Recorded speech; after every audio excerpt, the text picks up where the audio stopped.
lozenge, and let's say it's going to be 6 inches long, probably about 2 and 5/8 inches in diameter. It's a jump to a speaker, and it's got speakers on each end and Bluetooth in the middle.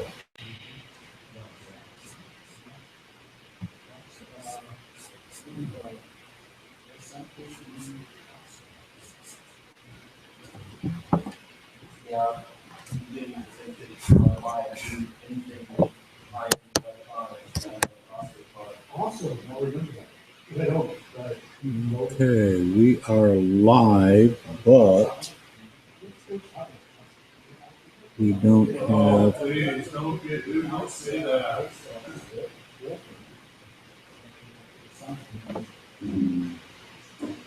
I go around who rides a bicycle, cameras on the speakers, amplifier, and the sound, and it's Okay, immensely loud. It is is that come in yet?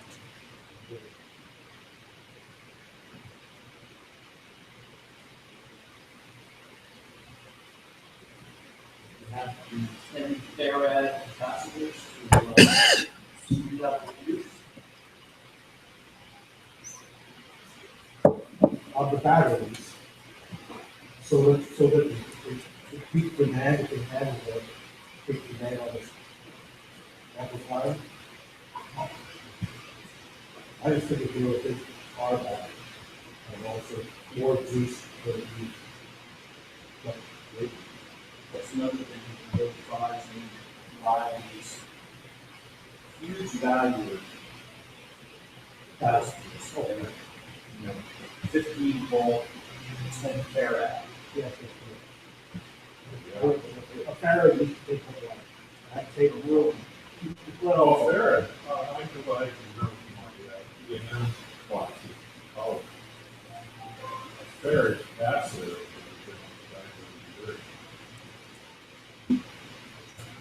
Oh, we've got this brand new insulator. Oh, we can do that. We can make these great big track size capacitors for laser firing lasers. They're also good for killing drainage sleeves to our starting lasers. If I came my phone, not my computer, it says here. invite, all right. Acknowledge. Jack says, invite came to my phone, not my computer. Well, I can't control that. Wait, does the computer have a different code for limit? So, All right.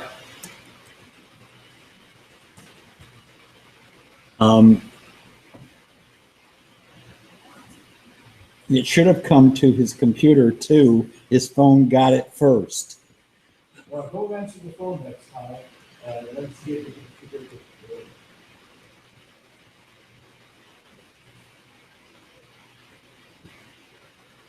But at least he got an invite. That's the good news. I don't know the reason for it. I don't know, I need to do some. SMT. Oh, also fine. Yeah, I mean, but. I'm trying to get to see the time. It really is, right?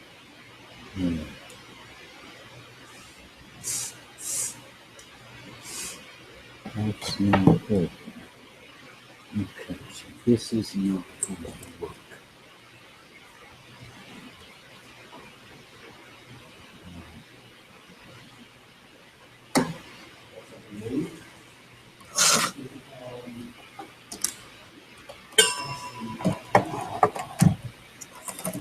It is black.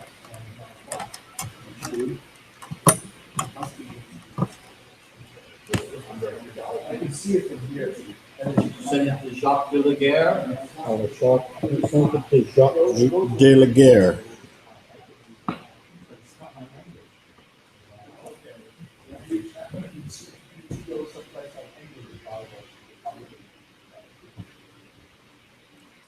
All $25 comes to Chinese. Okay, so give me a second. I'll send it.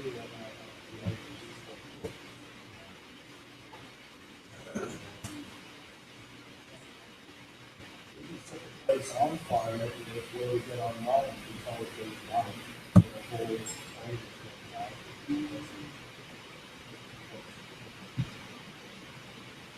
It's $35 for the store. Yeah, yeah. That's pretty amazing considering how a display. Yeah.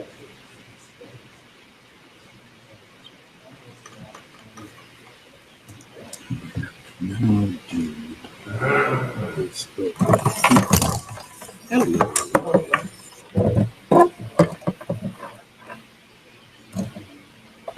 No.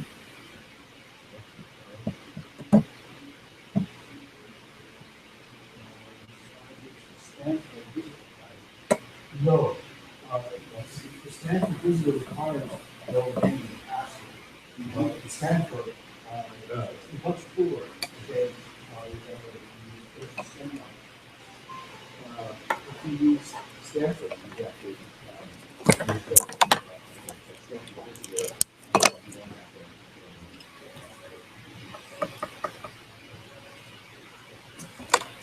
to. I am reviewing Google settings. Google calls all over my phone without permission.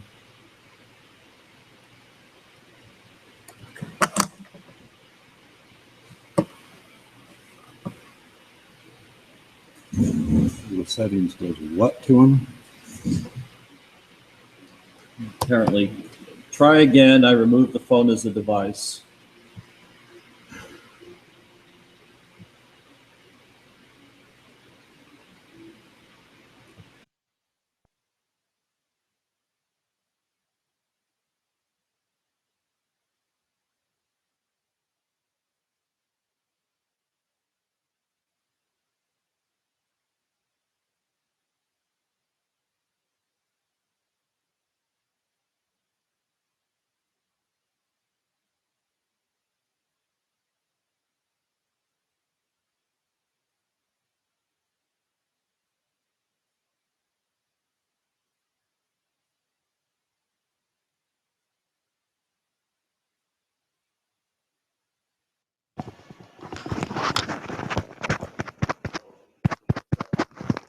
Message sent.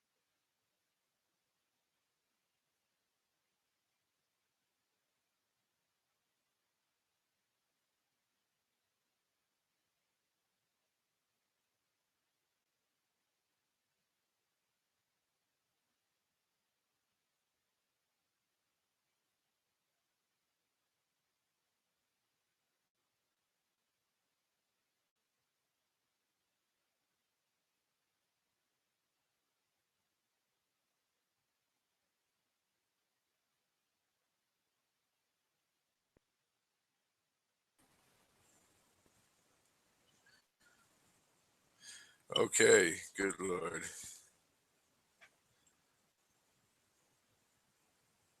I have no sound.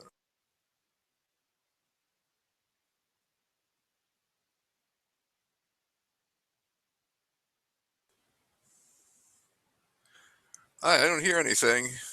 Let's see. Ah.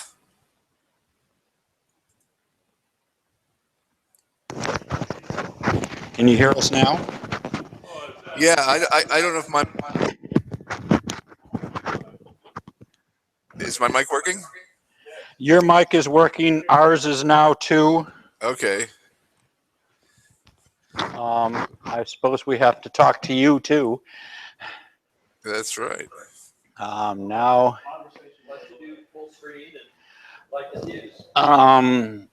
full screen. What am I doing?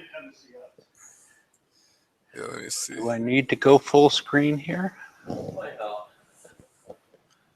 Doesn't help a lot. I'm trying. That's probably as full as I can get at the moment. Okay. And I'm going to mute us because it's your turn. Okay, I don't know if I've got the right screen up. What do you got?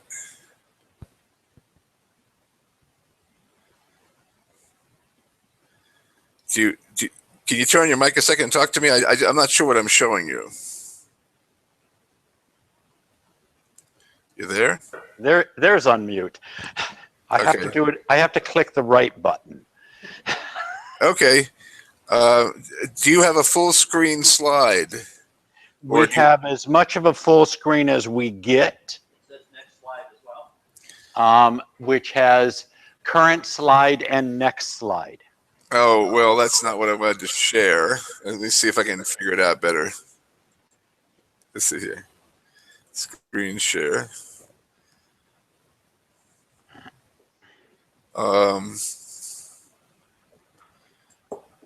Is this it? Same. Is the same thing? Yeah. Okay. Let's see here. I'm trying to make it jump full screen, but I'm not sure how. That's you. What you got now? You. Me. Okay. Yeah. Okay. There we go. Let's try again. Screen share.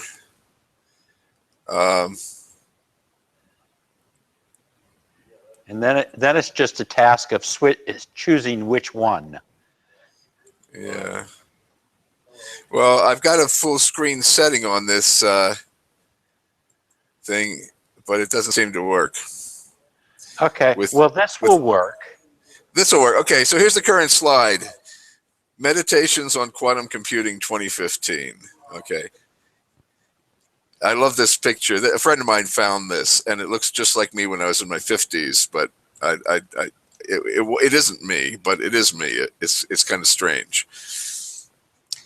So this year, the meditations have two forks, and one is technology and the other is money. There is gold in them, they're qubits. And you can have some kind of independent measure of the speed with which we are progressing to quantum computing by how much money is being spent on it all of a sudden. And not always by people who are making immediate compensation. This is so if I'm meditating, this is the mandala I'm meditating on. Isn't this beautiful? Maybe you guys recall a year or two ago, and I showed you the quantum amplifier, that beautiful, beautiful spiral with the little notches cut in the channels to break up the harmonics. And we talked about how in nature and in physics, form is function. Here's another one. This is a quantum error correcting pair of qubits. The cartoons are a schematic, but the picture on the upper right is actually a false color photograph. It's a real photograph. It's a micrograph. And what you have there is a couple. This is IBM's big discovery this year, and they seem to. Our buddies at UCSD also made some progress on quantum error correction, and we'll look at that too. But this is the one that was the big noise of the year. This is about this was earlier in the year. They have two. Not if you can see my mouse pointer. Is my mouse pointer showing up there? Yes. Okay. These guys. Yes. These are the qubits that are the active. They're all really qubits, but effectively these are the qubits that are the subject of the computation, and the little green one does bit flipping testing, and the other one does phase error testing. So that they're all together they're all entangled together, and this little 4 allows them to validate the 2 qubits. And I believe what the point is that the whole 4 of them make a sort of a virtual qubit. You have 2 qubits, and then you have the phase checking and the phase checking and the bit checking, the 1-0 bit checking. It's funny, you see a schematic like this down at the bottom, and if it's all new, but it's not new. It looks exactly like what we've been doing all along with computing, except it has another dimension to it now. All of a sudden, this stuff is coming down from the realm of fancy equations to silicon engineering. And even if you don't really understand why it works, well, we never really understood why transistors work either, and we've been using them for a long time. So here we go into another era of using something even more sophisticated that we don't understand how it works, but suddenly it's coming up to the programmer's level.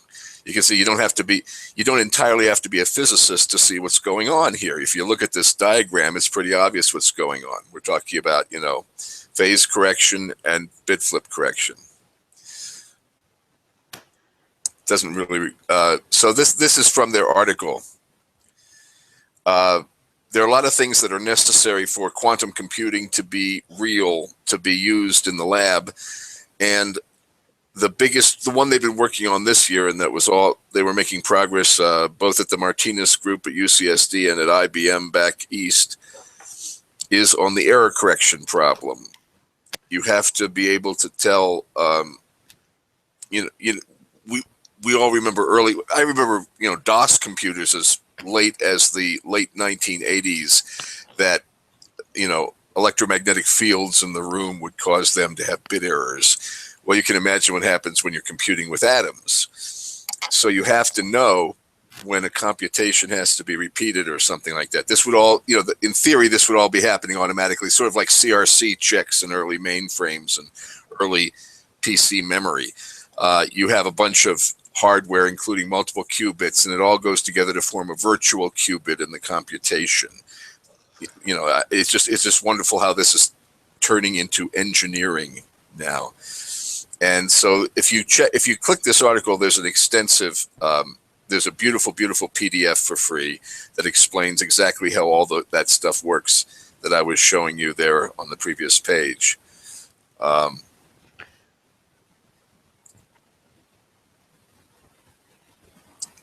Here we present the quantum error detection protocol at a 2x2 planar lattice of superconducting qubits. And of course, those are Josephson junctions, like we discussed last year. Those things that are so weirdly like transistors, but weirdly unlike them. Instead of having a conductive layer, a semiconductive layer, and a conductive layer like a transistor does, they have a superconducting layer, a non-superconducting layer, and a superconducting layer. And voltage turns into frequency. It changes voltage on one side of a Josephson junction turns into a change in frequency on the other. They operate at superconducting temperatures down there near Kelvin, and the electrons are entangled, so they form a measurable system that is totally entangled with everything it's electrically conducted to in the same sort of Josephson junction world as in this previous picture right here. These are the two sides of the Josephson junction, and these are microwave channels, basically. And it's all entangled here. All the electrons at the superconducting temperatures are totally entangled, and you can test easily for errors this way,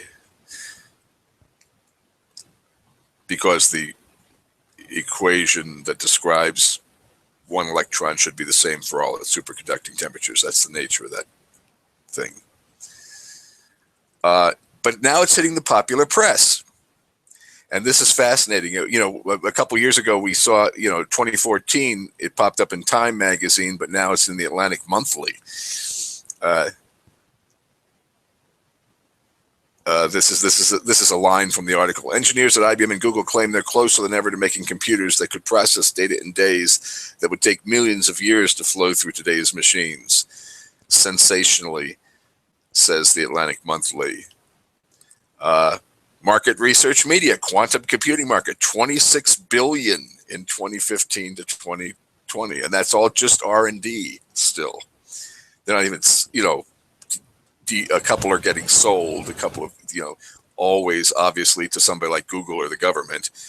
But these market researchers that are for people who are interested in where you put your money, they obviously think there could be a boom time coming.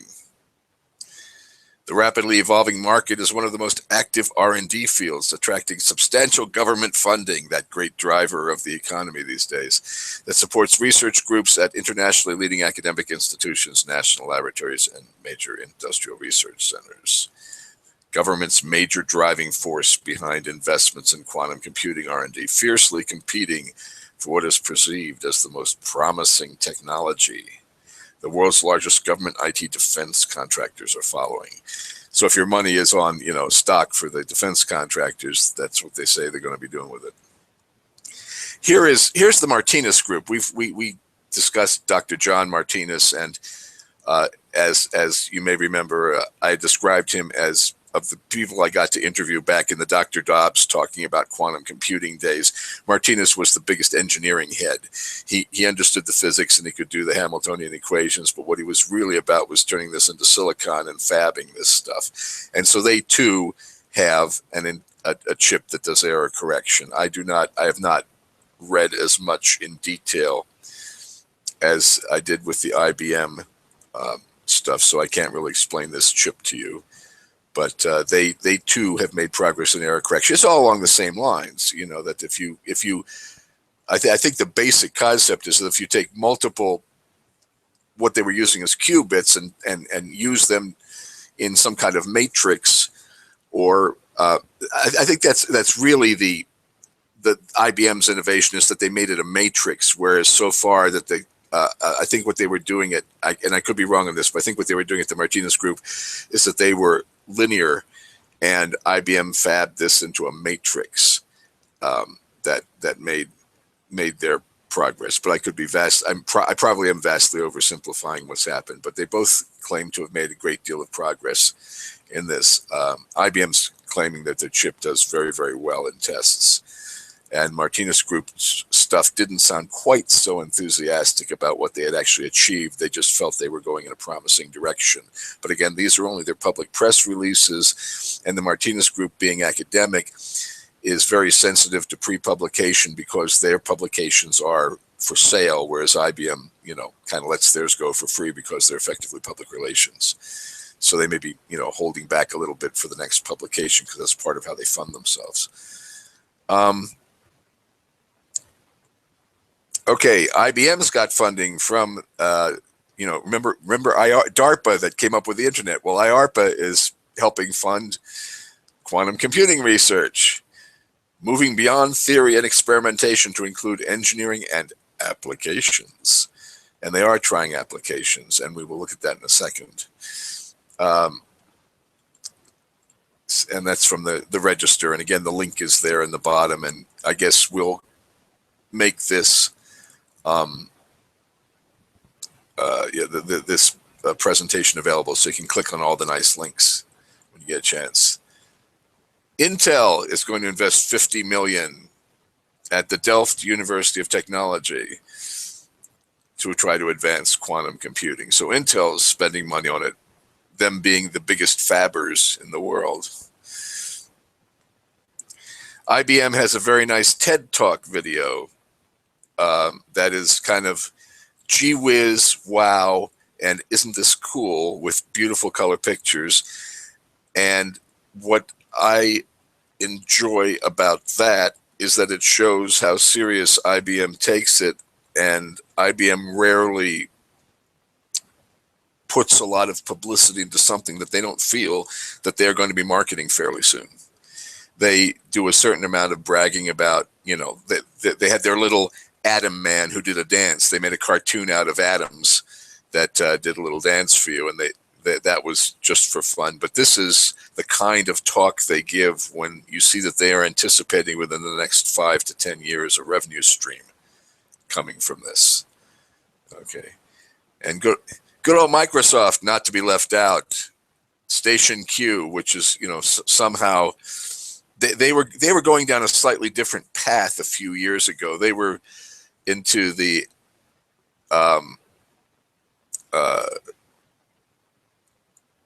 what is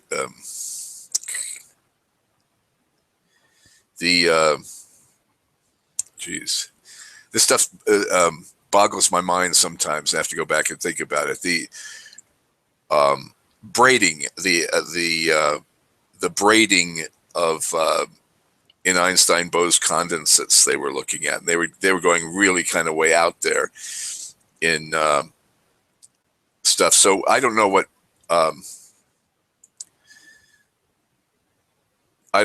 they're doing now. I don't know what their technological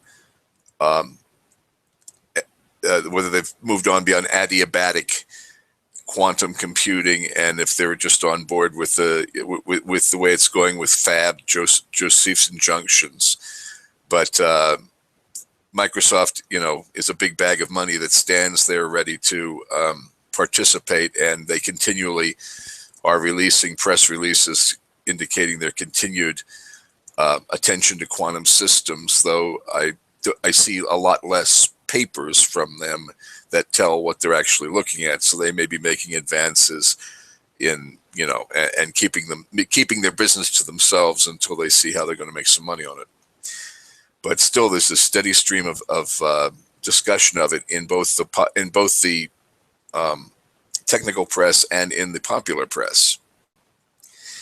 This is an interesting one that is on the border between the technological, and this is maybe the most interesting slide for us computer programmers in the whole deck that I've brought today. This article is about actually using quantum computers to do things.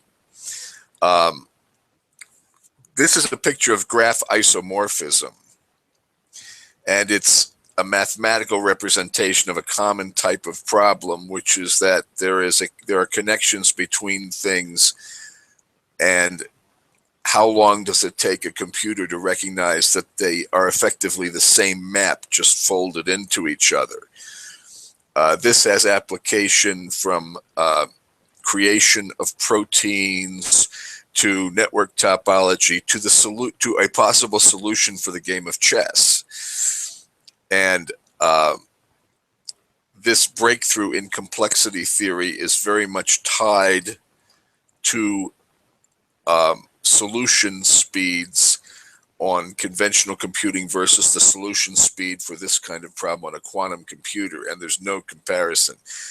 The solution speed for the algorithms they have for complexity theory on quantum computers are way, way, way in advance of what we can achieve today.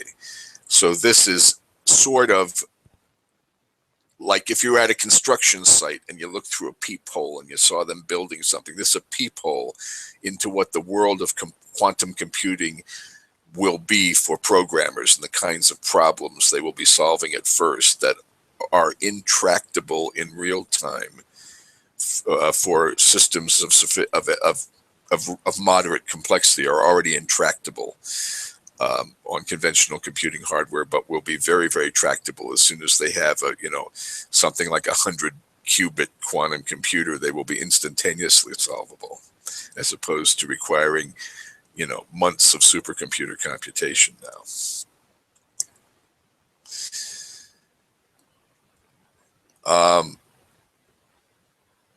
This is a unrelated article that may be related. It's kind of interesting.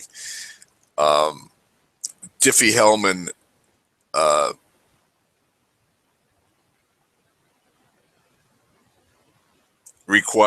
you could break Diffie-Hellman if you can step through prime numbers. One of the first applications for quantum computers was the original quantum computing algorithm was, oh, look, this this particular sequence of operations with on atomic spin gives you seed guesses very close to the next prime numbers. It gives you 4 seed guesses, and then you have a very small space to search for the next prime number in a sequence. And so it was obvious that that would that if that were made practical, that it would lead to the dismantlement of most modern encryption. So so they're passing certain data to supercomputers which return the key. Okay, well, you know, this kind of explains a lot of the government, our government's and other governments' interest in this kind of thing, is that, of course, this instantaneously invalidates all the encryption in use today. A sufficiently powerful and frankly not very powerful quantum computer ends the era of PGP and all those things. So, of course, the ancient Chinese Empire had a law that the same entity could not manufacture both swords and shields. Obvious conflict of interest there. But that law isn't applied today. So while the NSA is busy breaking encryption, they're moving to quantum-resistant encryption. The holy grail of all encryption is the one-time key. If the key is never the same twice, then the encryption can't be broken more than once. And so quantum technology makes it possible to exchange one-time keys, and you can know if they were intercepted because it's not possible to intercept them and decode and read the key without breaking the entanglement in the process of reading it. So, of course, you know, someday in the science fiction future, people will find ways to re-encode it. Yeah, I don't know, but apparently they've managed to pass photonic entanglement over 100 kilometers. They've been able to determine that they've been able to transmit on fiber optic cables a pair of entangled photons, and they have stayed entangled correctly over a physical space of 100 kilometers of cable, which is very, very promising for this kind of this ability to do what would now be totally crack resistant encryption. You could intercept the cable, you could drill into it, but and grab the photons and look at them, but it wouldn't do any good because at the other end they would know you had done it. So nobody knows how that kind of encryption would be broken. In related interesting stuff outside the immediate realm of quantum computing, but impinging upon it, is that the Standard Model continues to take body blows. The announcement of the discovery of the Higgs boson by the Large Hadron Collider in Switzerland, the CERN's Large Hadron Collider, was met with a lot of enthusiasm, but there's still questions, and the interpretation of that experiment is being nibbled away at by research like this, which suggests that the wonderful symmetric, the wonderful, beautiful, ideal model called the Standard Model that all balanced, that all only had to find the Higgs boson and one other thing which I forget to balance out, is not an adequate description of the system, because neutrinos actually have mass.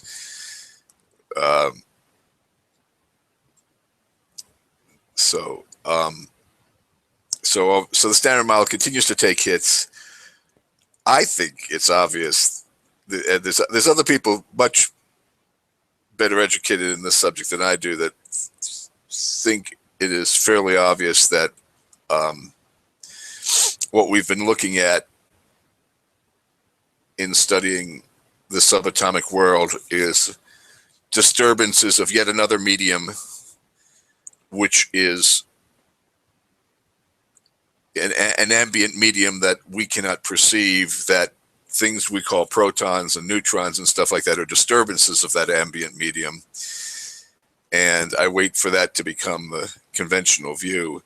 And I'll tell my great-grandchildren, see, I told them, but they didn't listen, you know. But who would listen to me, because I don't really know what I'm talking about.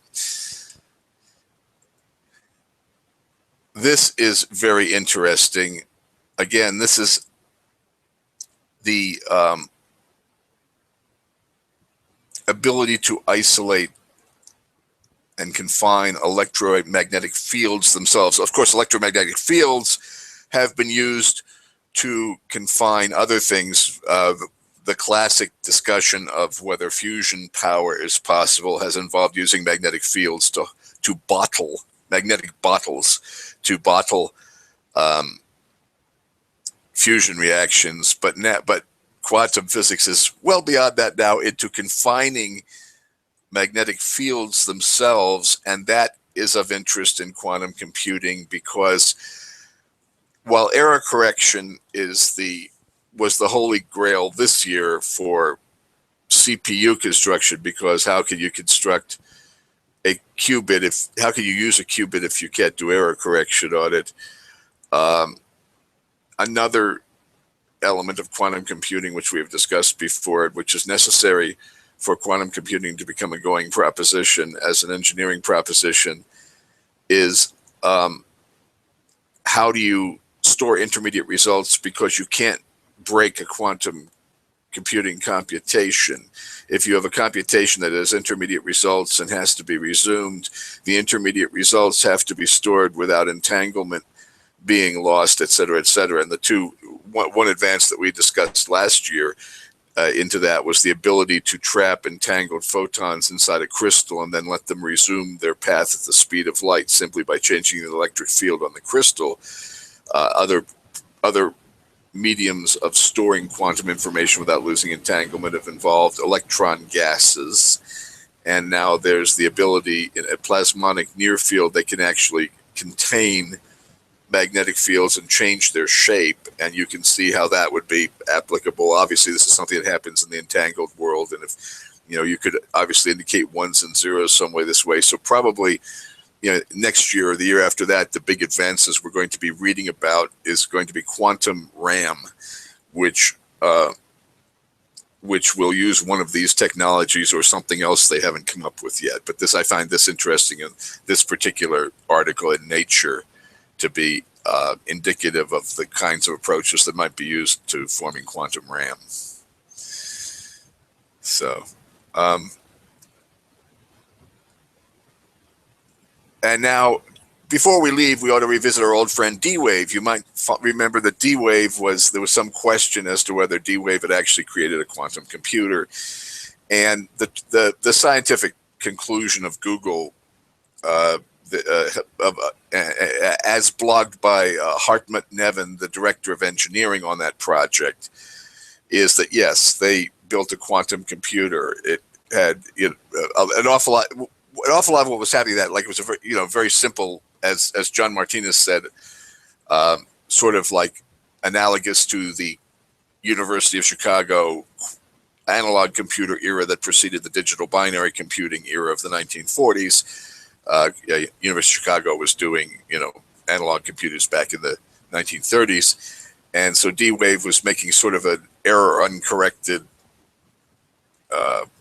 The error correction was very laborious, involved running the same computation again and again and analyzing statistically the results of the computation using conventional computing and stuff like that. So the speed advantage of D-Wave quantum computing was not that great, but it still was in the order of 10 to the 8th better than certain algorithms, certain quantum annealing algorithms run using conventional single core processors. So the general conclusion to the story is that D-Wave did make a quantum computer and it worked. It wasn't fabulously useful and it wasn't fabulously faster, but it proved that you could build the thing and that it could work. And so I guess with that, I will wish you a Merry Christmas. Here I am as Santa on December 5th here for a professional photographer. We were doing lots of groups, family groups at 15-minute intervals, everything from little imps like this to children holding up signs hoping their dad would be home from deployment in Kuwait for Christmas, and everything in between. So it was really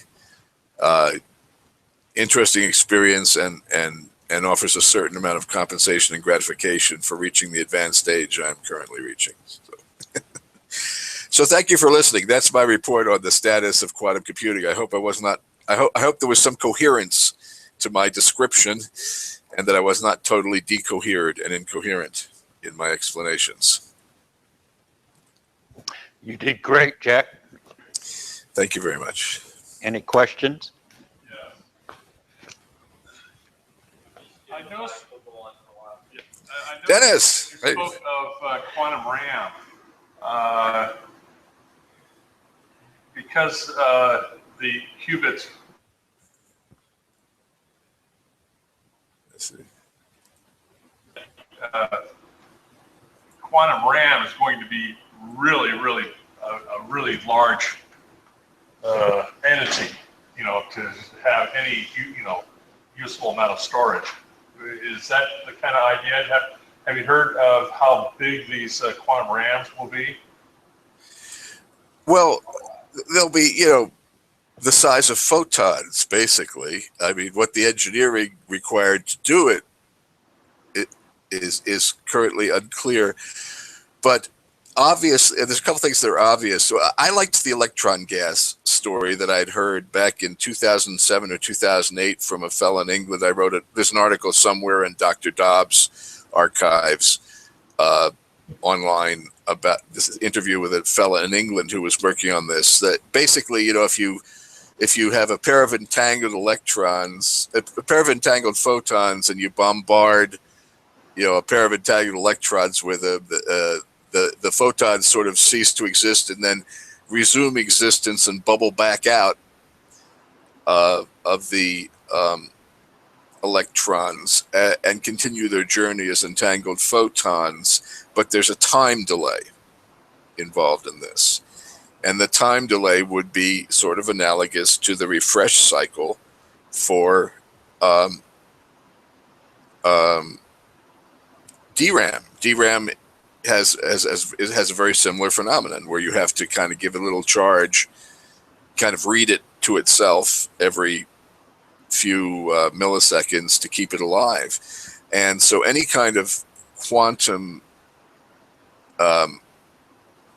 RAM would require, quantum DRAM would require that kind of a cycle, where it seems to me, would require that some kind of a cycle, or, and maybe the equivalent to, SRAM would be something like these crystals that you shoot a light beam into them, but if the light beam is going through them and you change the polarity on the crystal, the electrical polarity on the crystal, the crystal suddenly becomes opaque and the photons are trapped inside, but don't lose their entanglement.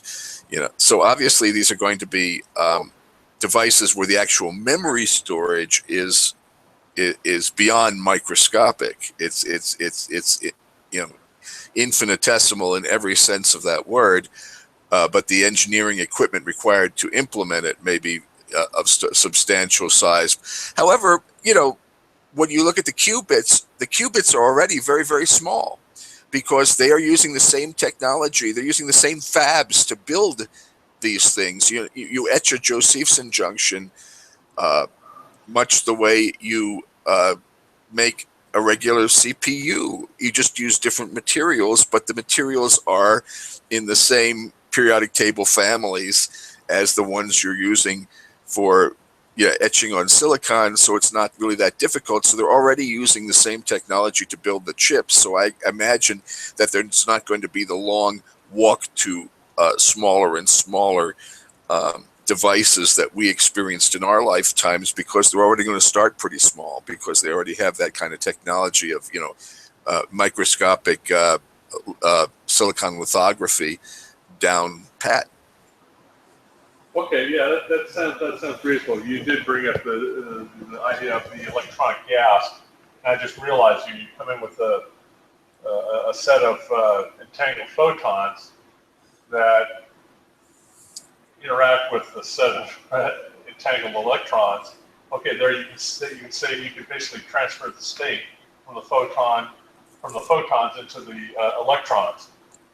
With a time delay, which is the point. That's the Right. Then the time delay is the life of the DRAM cycle, effectively. Right. That's the point. It doesn't just go off into space. It kind of stops for a second and then resumes, so you can make a refresh cycle for quantum memory. Right, and also you brought up the other thing where what is the size of a photon? And I've always wondered that. And I'm going, its wavelength. I have no idea. Well, Bohr said that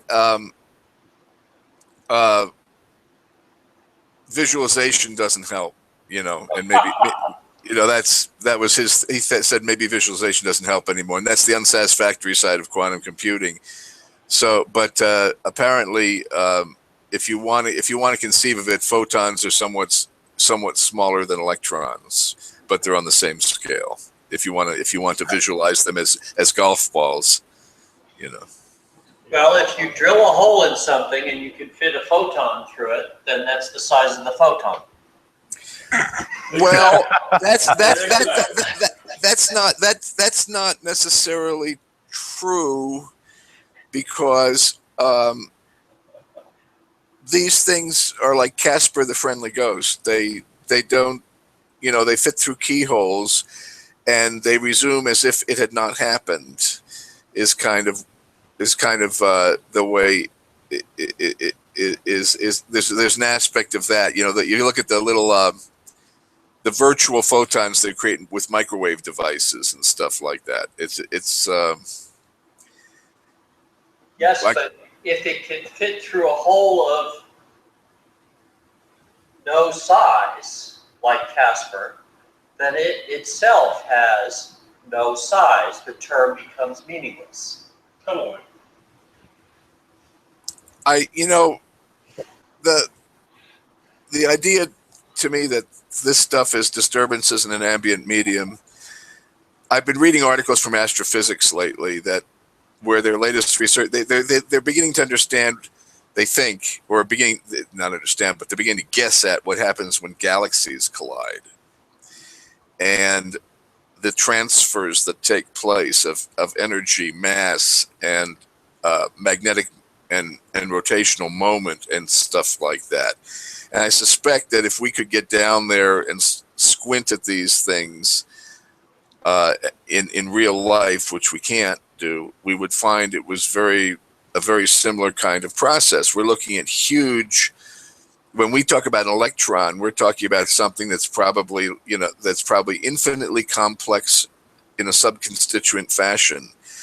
And when we talk about two atoms joining to form a molecule, we're probably talking about something that at its own scale is as complex as when two galaxies collide and become entrapped with one another, which apparently happens in the astrophysical world.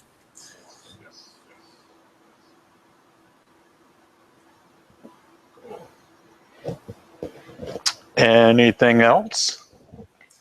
Is this the whole crowd? Is Foria there today? There are a few people to either side of the camera. Right. It isn't much bigger than what you see right there. We do have George way over on the side, but I see. that's basically it. There's Ting, and Hi, that's Ting. about it. It is December after all, so. I quote Ting all the time on a particular point. I remember maybe 30 years ago, Ting said to me, it's nothing to do with fourth. He said, people read Confucius and Lao Tzu, and they interpret them as religious leaders. These guys were political philosophers. They were the political theorists of the time. And I think of that because the further the United States progresses into its imperial age, the more relevance people like Mencius seem to have to our governance. And I think a lot about the political theories of the ancient Chinese Empire. I think that they have applicability today. I'm currently an officer of the Libertarian Party, but if there was a Mencius party in the United States, I think I'd be a chair of that. So I think of you often, Dr. Tig. There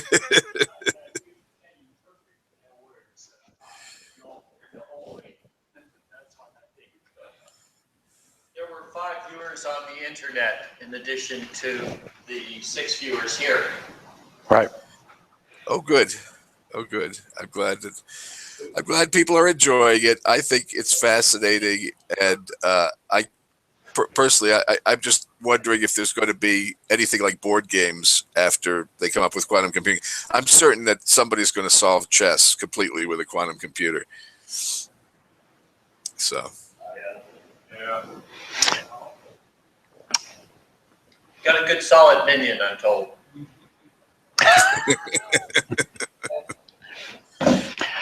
Well, thank you, gentlemen. We're counting 5, 6 o'clock. Okay, well, I think we're just communicating. We're off to lunch. Thank you very much for your yearly update. Well, thank you for having me over to virtually to your house there. Excellent. Thank you. Hasta la vista.